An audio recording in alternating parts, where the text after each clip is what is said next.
You may already have a will, a living will, you may already have some advance directives in place, but looking at being faced with a disease like ALS may change what you have in your current paperwork.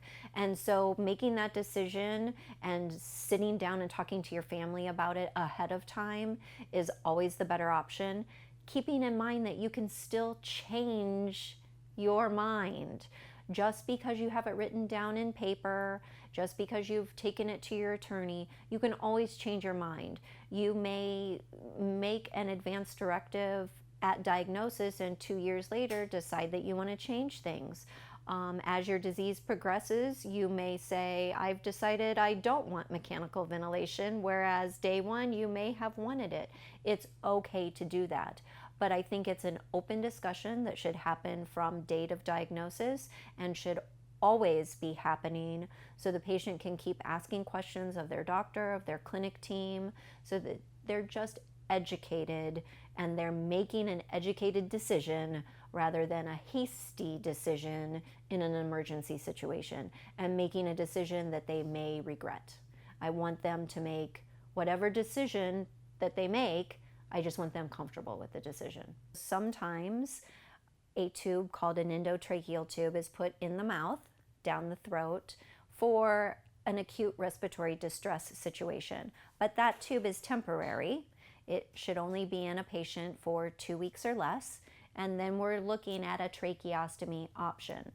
For our patients, ALS patients who are in respiratory distress, many times it's not temporary.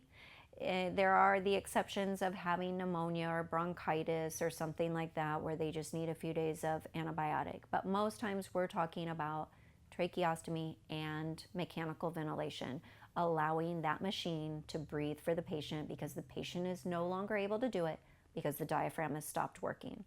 So that requires them to have advance directives. If they do not want that, they need to put advance directives in place that say things like, I do not want a tracheostomy. I do not want mechanical ventilation.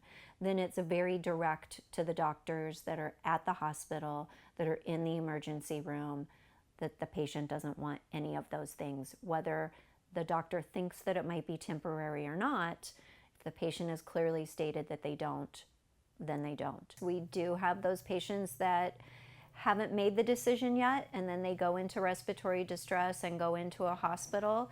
And the doctor, unfortunately, a lot of times will say, let me just put this tube in your throat and you can breathe again. And when you're in respiratory distress, that's what you want to hear is, let me be able to breathe again. But that scenario, if you haven't talked about it, then becomes a major problem. Lots of times I've witnessed patients who have been in that scenario, they get trached, and then they didn't want it afterwards. And so then we're forced with a decision of, you don't just pull it out. There are steps that are required to take you off of the ventilator and things like that. Do you want to be in the hospital? Do you want to go home to die? Those sorts of things. So eliminating all of those issues by having advance directives in place, talking to your doctor, talking to your family, and putting it in writing, on paper, letting everybody know your wishes ahead of time eliminates all of those problems in the future and those particular scenarios that, in my experience, have never had good outcomes. So definitely letting people know ahead of time is the best case for all of our ALS patients when you're talking about a respiratory distress situation.